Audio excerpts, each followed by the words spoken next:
الأولين والآخرين وعلى آله وأصحابه أجمعين. قال النبي صلى الله عليه وسلم علمني ربي فأحسن تعليمي وأدبني ربي فأحسن تأديبي أو كما قال عليه الصلاة والسلام.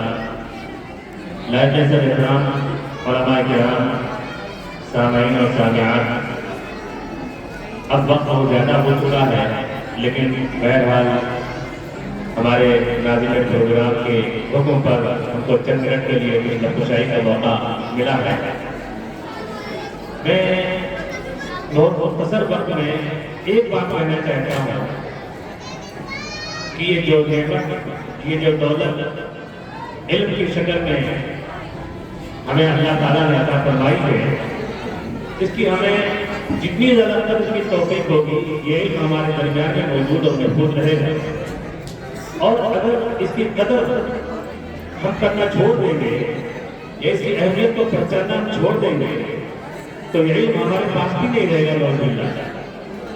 مثال کے طور پر میں آپ کو ابھی جو کتاب بخاری شریف آپ کے سامنے جس کا آخری سبق ہونے جا رہا ہے، اس کی بات میں آپ سے کروں تو اس کے لکھنے والے امام بخاری رحمۃ اللہ علیہ، شیخ اسماعیل بخاری رحمۃ اللہ علیہ، وہ عرب کے نہیں تھے. دوسری کتاب ہے مسلم شریف، اس کے لکھنے والے، مرتب کرنے والے وہ بھی عربی نہیں تھے. یعنی صحاح ستہ جو 6 بڑی کتابیں ہیں وہ دور حدیث شریف میں پڑھائی جاتی ہیں، وہ 6 کی 6 کتابیں ہیں وہ کسی عرب عالم کی نہیں لکھی ہوئی. علم کہاں نازل ہوا؟ قرآن کریم کہاں نازل ہوا؟ ہمارے آقا مولا کہاں اتارے گئے، کہاں محفوظ فرمائے گئے؟ صحابہ کرام کہاں تھے؟ حدیث کا اتنا بڑا ذخیرہ ہمارے پاس آیا وہ کس کے ذریعے سے آیا ہے؟ وہ سب کا سب مکہ اور مدینہ کے ذریعے سے تک پہنچا. لیکن آج حالت یہ ہے کہ مکہ اور مدینہ کے لکھے ہوئے کسی بھی عالم اور محدث کی کوئی بھی کتاب صحاح ستہ میں شامل نہیں ہے. یعنی بخاری شریف جو عجم کے عالم کی لکھی ہوئی ہے، مسلم شریف عجم کے عالم کی لکھی ہوئی ہے، ابو داؤد شریف عجم کے عالم کی لکھی ہوئی ہے، ترمذی شریف عجم کے عالم کی لکھی ہوئی ہے. 6 کی 6 صحاح ستہ جو ہے وہ سب کے سب عجمی لوگوں کی لکھی ہوئی ہے، عجمی علماء کی لکھی ہوئی ہے. ایک بھی کتاب عرب کی نہیں ہے. اور وہ سب جو عرب حضرات علماء کرام ہیں ان کی درسگاہوں میں بھی یہ عجم والے حضرات کی مرتب کر کتابیں الحمدللہ پڑھائی جاتی ہیں، اور یہی کتابیں وہ پڑھا کر کے وہ بھی سندیں دیتے ہیں. اس کے علاوہ میں آپ سے بات شروع میں بتانا چاہتا ہوں، آپ اپنے ضلع بجنور اور اس کے قریب میں ایک آدھ ضلع کو لے لیجیے، صرف 2-3 ضلعوں کے اندر جو بخاری شریف والے مدارس ہیں ان مدارس کی فہرست بنا لیجیے اور ان کو فہرست لے کر کے پورے جزیرۃ العرب میں پھر جائیے. اتنے بھی آپ کو وہاں مدرسے نہیں ملیں گے جتنے مدرسے جہاں جہاں بخاری شریف ہوتی ہے. آپ ان 3 ضلعوں صرف 3 ضلعوں میں یعنی مظفر نگر لے لیجیے، ادھر مراد آباد لے لیجیے، یہ آپ کا بجنور ہو گیا. جتنی فہرست بڑی تعداد میں آپ کے مدرسوں کی یہاں پر ہو جائے گی، پورے جزیرۃ العرب میں آپ کو وہ فہرست نہیں ملے گا. سمجھ گئے نا؟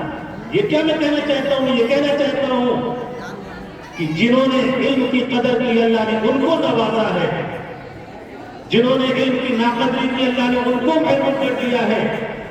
آج پوری دنیا جانتی ہے کہ علم اگر ہے، صحیح علم اپنی مکمل شکل و صورت میں اگر ہے تو وہ آپ کے ہی غیر منقسم ہندوستان میں ہے. غیر منقسم ہندوستان سے مراد انڈیا ہے، پاکستان ہے، بنگلہ دیش ہے، یعنی پورا ہندوستان. تقسیم سے پہلے والا جو ہندوستان ہے وہاں پر جو علم ہے وہی آپ کے پاس، وہ علم آپ کو پوری دنیا میں کہیں نہیں ملنے والا ہے. قدر کیجیے. قدر بہت شاہانہ یا بغیر جوہر، جتنی زیادہ قدر کریں گے اللہ تعالیٰ اسی کے حساب سے آپ کو نوازیں گے. یہ علماء، یہ محدثین، شیخ الحدیث مولانا محمد یونس صاحب بدائل کے محدث، ابھی زیادہ دن نہیں میں چند سال انتقال ہوا ہے ان کا حضرت کا. وہ عرب جب پہنچتے تھے تو عرب کے بڑے بڑے اساتین امت محدثین کرام ان کے سامنے مؤدب ہو کر کے بیٹھ جاتے تھے. علم کی قدر، علم جس کے اندر پہنچ گیا ہے اللہ تعالیٰ نے اس کو بڑا بنا دیا ہے. علم دولت سے نہیں بنتا، علم ثروت سے حاصل نہیں ہوتا. علم بزرگوں کی جوتیوں کو سیدھے کرنے سے حاصل ہوتا ہے. بزرگوں کی جوتیوں کو جتنی زیادہ آپ کو سیدھی کریں گے اتنی تیزی کے ساتھ اللہ تعالیٰ آپ کو علم سے نواز دیں گے. اہل علم کی عزت کیجیے، اہل علم کا احترام کیجیے. اہل علم کا احترام کیجیے، کتابوں کی عزت کیجیے۔ آپ کتابوں کی عزت کی بات آ گئی ہے، آپ جن لوگوں نے وہاں پر جا کر کے دیکھا ہے وہ گواہی دیں گے کہ ہم لوگ جو ادب اور احترام اردو کے کتاب کاپیوں کا کاغذ جو پھٹا ہوا ہے اس کا جو احترام کرتے ہیں وہ احترام ان کے قرآن کریم کے بھی ملا نہیں ہے۔ تو اللہ نے کتنا آپ کو نواز رکھا ہے، چپے چپے پر اہل علم موجود ہے، اور وہاں پر دور دور تک آپ کو اہل علم موجود نہیں ملیں گے۔ یہاں پر اگر آپ کی ایک آواز پر دارو مظاہروں دلی کہاں کے علماء جمع ہو گئے، وہاں پر آپ پورے آفت کیجیے، آواز کا اعلان کر دیجیے، تب بھی آپ کو علماء نہیں ملنے والے۔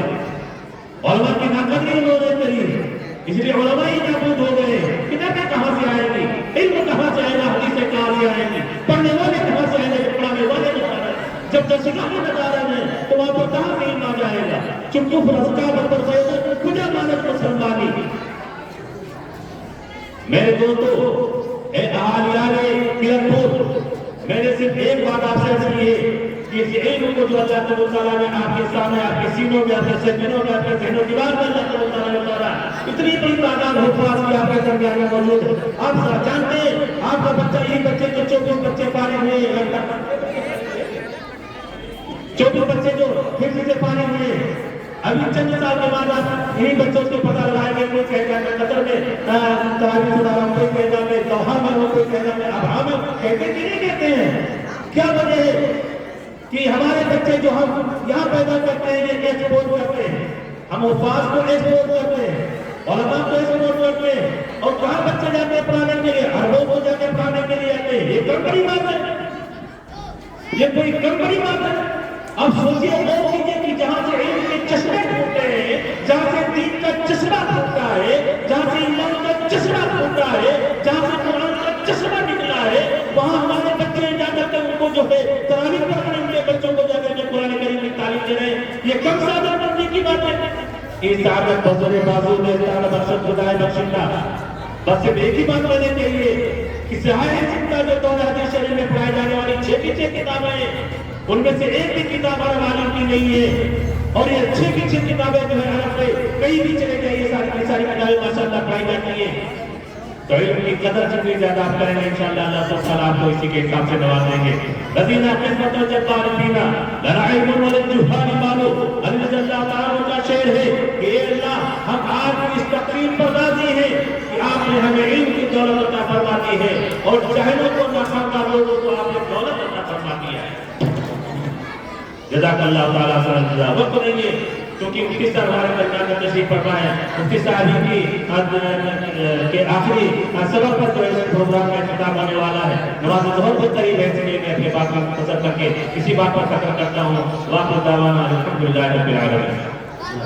آپ سے جناب حضرت مفتی محمد راشد صاحب صحت فرما رہے ہیں۔ اب بغیر